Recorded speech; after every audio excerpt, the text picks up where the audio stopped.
मित्रों नमस्कार। मैं एडवोकेट सुवेंदु जयपुरिया अपने चैनल पर पुनः एक बार आपका स्वागत करता हूँ। मित्रों, जैसा कि आप लोगों को पता है कि मेरा ये चैनल पूरी तरह से डेडिकेटेड है अपने वकीलों को ट्रेनिंग देने के लिए, लीगल अवेयरनेस फैलाने के लिए, और जो लीगली जो गलत गलत चीज़ें जो मार्केट में फैली रहती हैं उस पर अपनी उसमें क्लैरिफिकेशन लोगों को देने के लिए, जिससे कि लोगों तक सही जानकारी प्राप्त हो सके। अभी तक मैंने सिर्फ प्रोविजन और प्रोसीजर पर ही मैंने बात की है, लेकिन आज लगातार ही, आज छुट्टी का दिन है मेरा, दिया हाई कोर्ट तो बंद है आज, तो मैं लगातार अपना मेल जब चेक कर रहा था, अपना पर्सनल मेल, तो मैंने देखा कि बहुत सारे वकीलों का मेल आया हुआ है और बहुत सारे लोगों का मेल आया हुआ है यह जानने के लिए कि जो दिल्ली आबकारी नीति है 2021, क्या हुआ, उसके तहत कोई घोटाला हुआ है।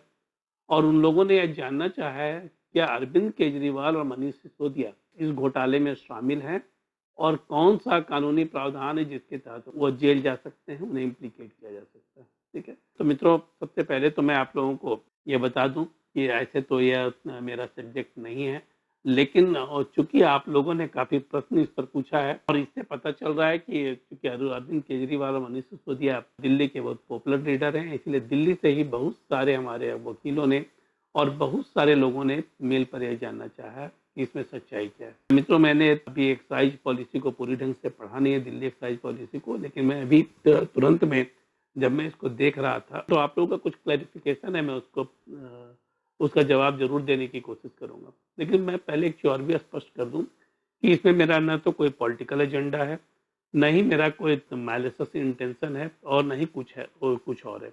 मैं सिर्फ और सिर्फ लीगल पॉइंट पर बात करता हूं और लीगल पॉइंट पर ही जो सारी चीजें हैं उसकी ही चीजें मैं यहाँ पर आपके सामने रखूंगा।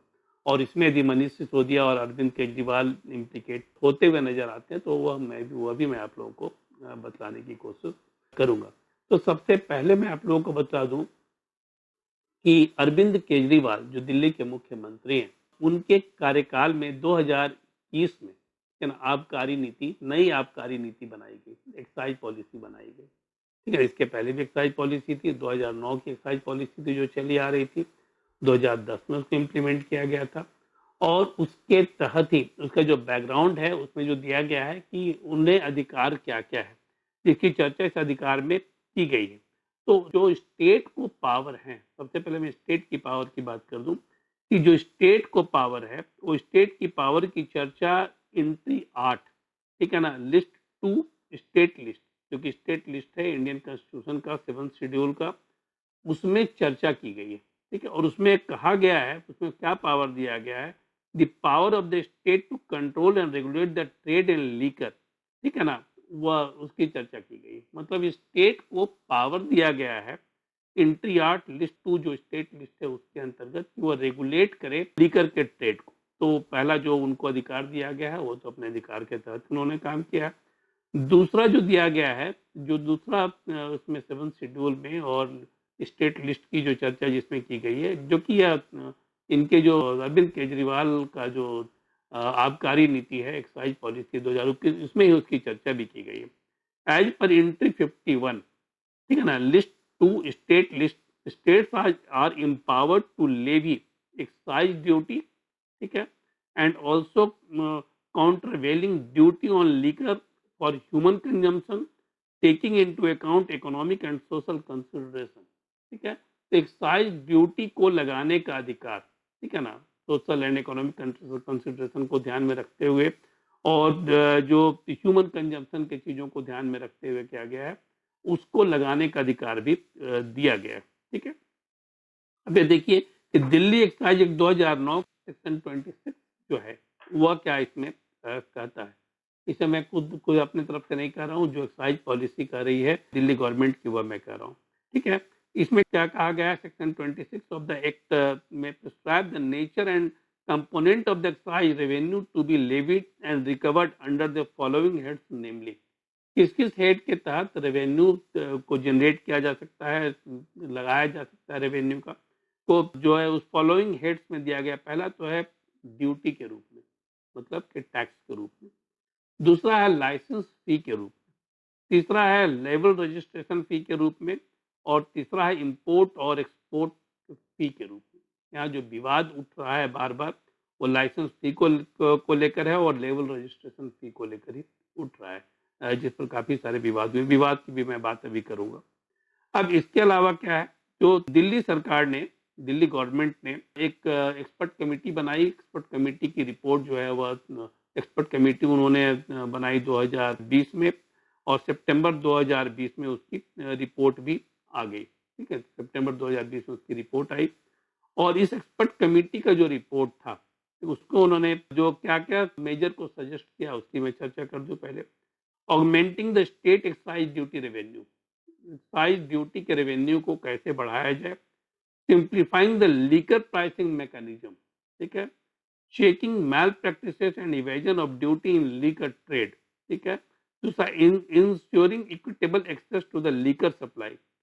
फिर पांचवा है to transform the nature of the liquor trade commensurate to the changing nature of the national capital. यहाँ तो यह 5 जो चीजें थी जिसके रेवेन्यू को बढ़ाने की बात कही गई थी। अब इसको जो लागू किया गया और उसमें जो प्रोविजन जो डाले गए, उस प्रोविजन की मैं बात कर दूं और तभी मैं आगे जो विवाद है उसकी बात मैं करूंगा। In the line of the report of the group of ministers, ठीक है, जो ग्रुप ऑफ मिनिस्टर्स जो थे उन्होंने उस रिपोर्ट के आधार पर जो जो उन्होंने अप्रूव किया, ग्रुप ऑफ मिनिस्टर्स ने, मतलब कि काउंसिल ऑफ मिनिस्टर्स ने जो अप्रूव किया, by the council of ministers and the additional clarification modification of the GOM, the excise policy for the year 2021-22 has been framed with the following objective। क्या क्या objective रखा है जो Delhi cabinet ने जो अप्रूव किया है, ठीक है ना, जो cabinet of minister, council of ministers ने जो अप्रूव किया है उसकी मैं चर्चा कर दूं। इसमें 9 ऑब्जेक्टिव रखे गए हैं। ऑब्जेक्टिव के बाद मैं फिर विवाद पर आऊंगा। To ensure generation of optimum revenue for the government, ठीक है, जितना ज्यादा से ज्यादा रेवेन्यू ला सकते हैं उसको लाने की व्यवस्था की जाए। Eradicate the sale of spurious liquor, मतलब जो जाली, जो नकली शराब बनते हैं उसको कैसे उस पर रोका जाए, तो और उसके सेल को कैसे रोका जाए। Non duty paid liquor in Delhi and transform the consumer exercise experiences, ठीक है। अब यहाँ पर दूसरी चीज है कि इसको जो जिसके चलते जो ड्यूटी की चोरी होती थी उसको कैसा रोका जाए। दूसरा है to simplify the highly complex regulated excise regime ensuring ease of doing business in the overall trade। यह भी एक विवादास्पद मुद्दा बाद में है जिसकी चर्चा मैं अभी करूंगा।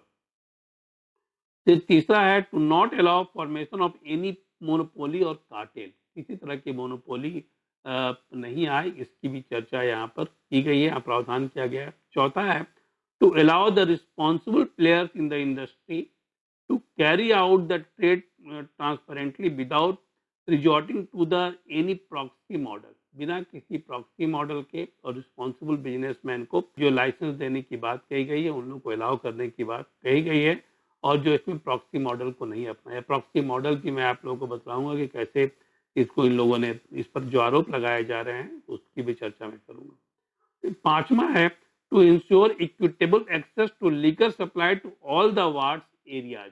यह बहुत ही विवादास्पद है जिस पर अभी एलजी ने भी ऑब्जेक्शन किया है और जो रिपोर्ट आया है उस पर। Wards area of the Delhi so that there are no unserved and underserved locality, eliminating the problem of spurious non duty paid liquor। प्रोविजन नंबर 5 को जो है उसको याद रखिएगा, पर अभी चर्चा मैं करने जा रहा हूँ। छठा है to put in place a simplified duty and pricing mechanism that is periodically reviewed, ठीक है। इसको जो put in place a simplified duty and pricing mechanism, duty को कैसे सिंप्लीफाई करना है और प्राइसिंग मैकेनिज्म को कैसे सिंप्लीफाई करना है उसको पीरियोडिकली उसको रिव्यू किया जाएगा, ठीक है। और सातवां to ensure accountability on part of the licensee in term of revenue enhancement besides keeping in check the emergence of monopolies and cartel, ठीक है। तो आठवां है promotion of consumer choice, ensuring availability of popular as well as the niche brand so that the consumers has a wider choice। बहुत सारे brand को introduce करने की बात कही गई है, जिससे कि कंज्यूमर को एक चॉइस मिले, वाइडर चॉइस मिले कि जो भी चाहे वो पसंद से अपनी शराब को पी सकता है। ठीक है। अब नौमा था systematic measure to check smuggling and bottle legging such as adequate spread of retail vents and insignificant or no price differential with the neighboring state, thereby eliminating the arbitrage for the smuggling. Smuggling को रोकने के लिए price को थोड़ा competitive और price को थोड़ा सा जो जहाँ पर सिंप्लीफाई करने की बात थी और प्राइस डिफरेंशियल जो था नेबरिंग स्टेट से उसको सिंप्लीफाई करने की बात थी, उसको एलिमिनेट करने की बात थी, जिससे कि बहुत आर्बिट्रेरी अंदाज में वो कोई भी लोग जो है वो यहाँ पर स्मगलिंग नहीं कर सके। इसके बाद फ्रेमवर्क बनाया गया, ये 9 जो जो ऑब्जेक्टिव रखे गए उसका फ्रेमवर्क बनाया गया कि लाइसेंसिंग पॉलिसी जो है कैसी होगी, लाइसेंस जो दिया जाएगा वह कैसे होगा। ठीक है। इसमें उन्होंने जो बनाया था तो यहाँ पर दिया गया पहला था, इसमें 5 और एलिजिबिलिटी क्राइटेरिया भी रखा गया उसमें। The licence shall be granted only to high end professional business entity with years of distribution, ठीक है ना, experience comparable to that of the global industry standard in supply of Indian and foreign liquor, but excluding country liquor, high benchmark and strict parameter to be set for any entity that wish to be L1 distribution in Delhi। ठीक है। दूसरी ये बात है, these entities shall have the expertise, experience, ambition and financial were vital to set up a large scale distribution operation that should match global quality and industry standards। ठीक है। दूसरा था, the license shall be granted to private business entities which have distribution experience in liquor trade in any state of India for at least 5 years। ये भी थोड़ा controversial था, जिस पर भी जो कंट्रोवर्सी जो खड़ा की गई है। ठीक है। अब मैं इन सारी चीजों पर जो 5 हैं तो उस पर नहीं जाकर मैं फॉर्म L1 की बात जो किया मैंने, फॉर्म L1 के आधार पर उन लोगों को लाइसेंस जो है दिया जाएगा। और जो एलिजिबिलिटी की बात थी, the wholesale licence in the form of L1 shall be granted to a business entity having wholesale distribution experience in the liquor trade in any state UT in India for the at least 5 years। ठीक है। अब इसमें जो और भी रखा गया, इसका मिनिमम टर्नओवर 150 करोड़ का होना चाहिए। ठीक है। और उसको कंजिक्यूटिवली 3 साल तक होना चाहिए। फिर तीसरा उसमें रखा गया कि उनको जो any entity eligible to execute a contract can apply for the L1 licence, joint venture between entities allowed to apply, तो ज्वाइंट वेंचर है वो भी इसमें कर सकता है, ज्वाइंट वेंचर में भी अब बिजनेस कर सकता है।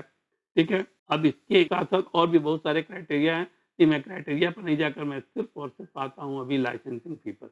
इसमें जो एनुअल L1 लाइसेंस जो दिए जाने की बात थी, उसमें एनुअल फी रखा गया 5 करोड़ रुपए respective the number of brands. Number of brands कितने भी होंगे, आपको 5 करोड़ रुपया जो है वह लाइसेंस फी आपको जमा करना होगा।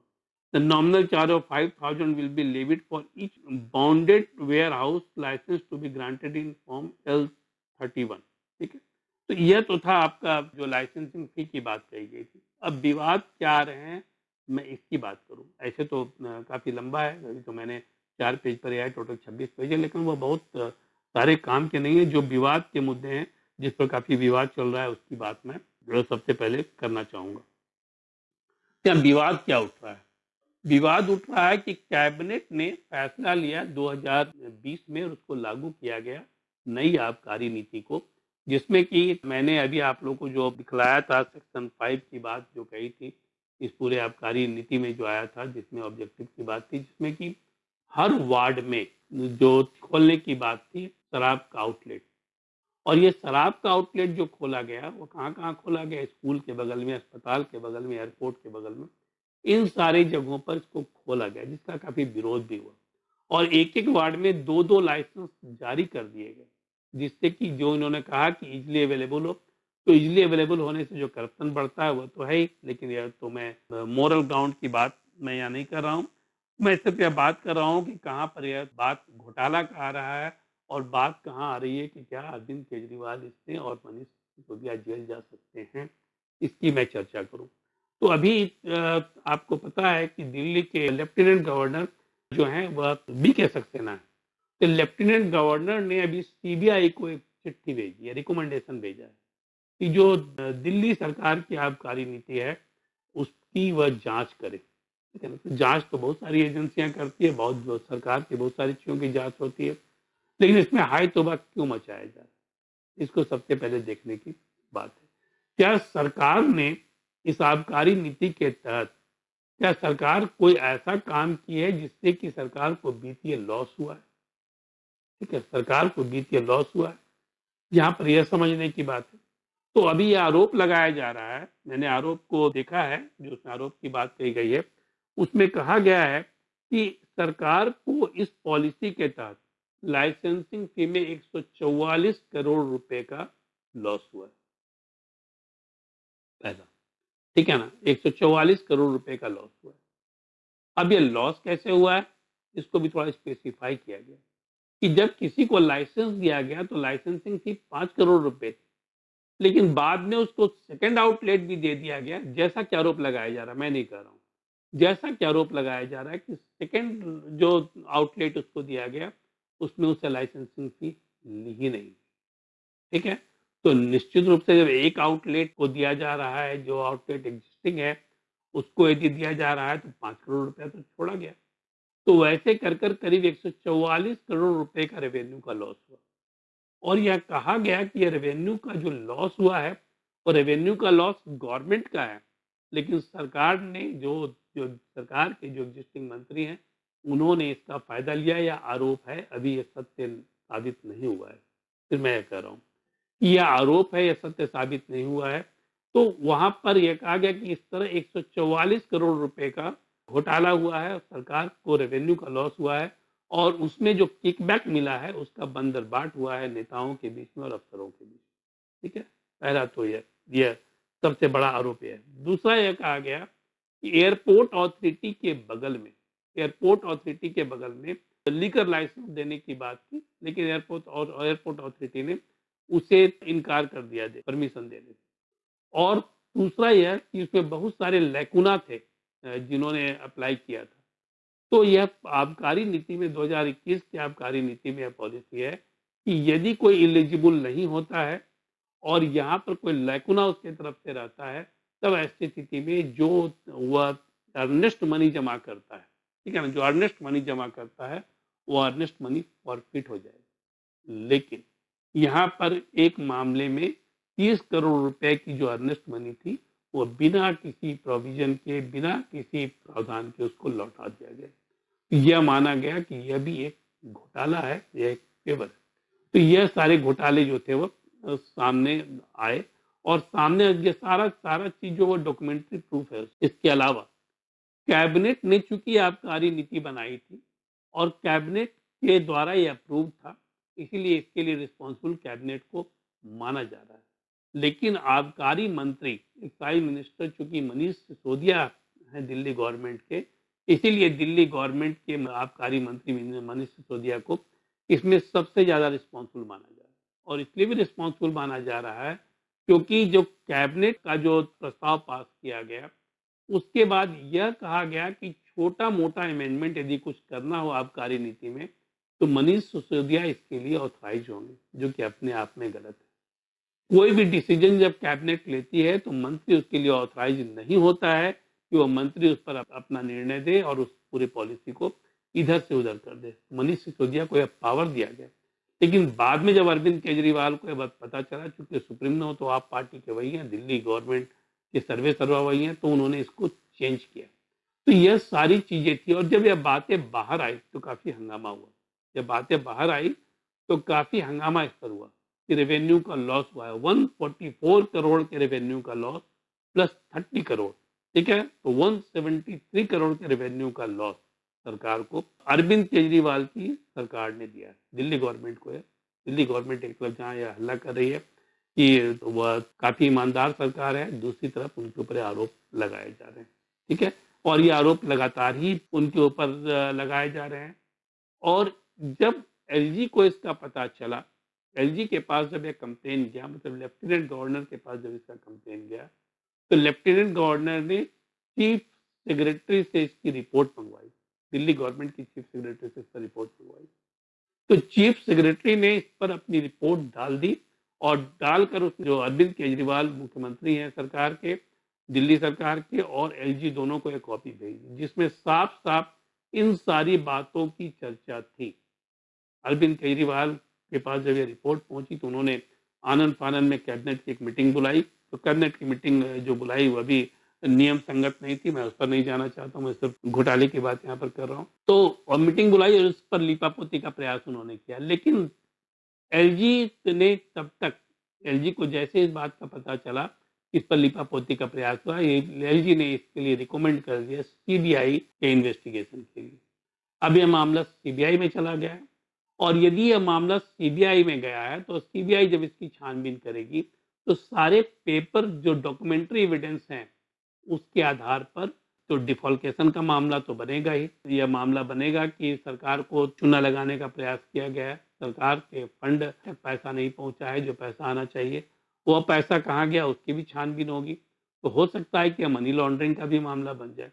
तो मित्रों, आप लोगों ने जो प्रश्न पूछा है कि क्या अरविंद केजरीवाल और मनीष सिसोदिया इस मामले में जेल जा सकते हैं, तो यदि यह बात साबित हो जाती है, जो कि डॉक्यूमेंट्री प्रूफ है, जैसा कि आ रहा है खबर, उससे पता चल रही है कि डॉक्यूमेंट्री प्रूफ है और चीफ सेक्रेटरी ने जो रिपोर्ट दिया है उसको यदि इनटू अकाउंट लिया जाए तो इसका मतलब है कि यह बात सही है। तब ऐसी स्थिति में सीबीआई जो शिकंजा है वो इन दोनों के ऊपर पड़ सकता है और ऐसी स्थिति में उनके ऊपर डिफॉल्केशन का मामला, सरकारी जो फंड है, सरकारी फंड है, सरकार में जो फंड जाना चाहिए उसको, उसके गबन का मामला, और साथ ही साथ यह पैसा कहाँ गया उसमें मनी लॉन्ड्रिंग का भी मामला बन सकता है। तो सीबीआई के बाद हो सकता है कि इन्फोर्समेंट डायरेक्टरेट भी इस केस को अपने हाथ में ले ले और जब ये दोनों एजेंसी लगेगी और सत्य सामने आएगा, जो कि अभी तक लग रहा है अपेरेंटली, तब ऐसी स्थिति में इन दोनों को जेल जाने से कोई नहीं बचा सकता। तो लीगल प्रोविजन जो है उसके अनुसार जेल जाने से कोई नहीं बचा सकता और मैं सिर्फ और सिर्फ लीगल प्रोविजन की बात यहाँ पर कर रहा हूँ।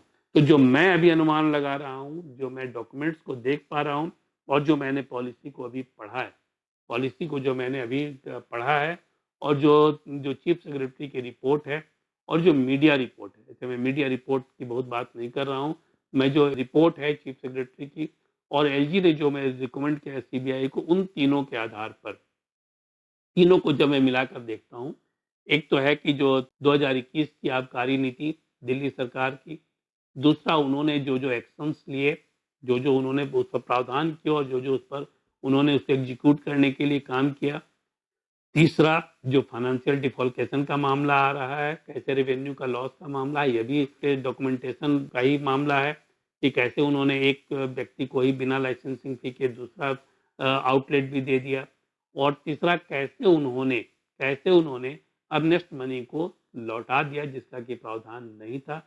और यह सारा मामला जो है वो सरकार के खजाने के लॉस का है और सरकार के खजाने को कहीं ना कहीं सेंध मारने का है। तो ऐसी स्थिति में मुझे लगता है, मैं जितना कि समझ पा रहा हूँ एक वकील के नाते, कि मुझे लगता है कि सीबीआई जो है इस केस की जब जांच करेगी तो यह सारी बातें जब सामने आएगी जो डॉक्यूमेंट में है, तो ऐसी स्थिति में उनकी मुश्किलें, अरविंद केजरीवाल की मुश्किलें बढ़ सकती है, मनीष सिसोदिया की मुश्किलें बढ़ सकती है। और बाकी तो आने वाला समय बताएगा, और भी बहुत सारे डॉक्यूमेंट आएंगे, उनके तरफ से भी बहुत सारे डिफेंस होंगे।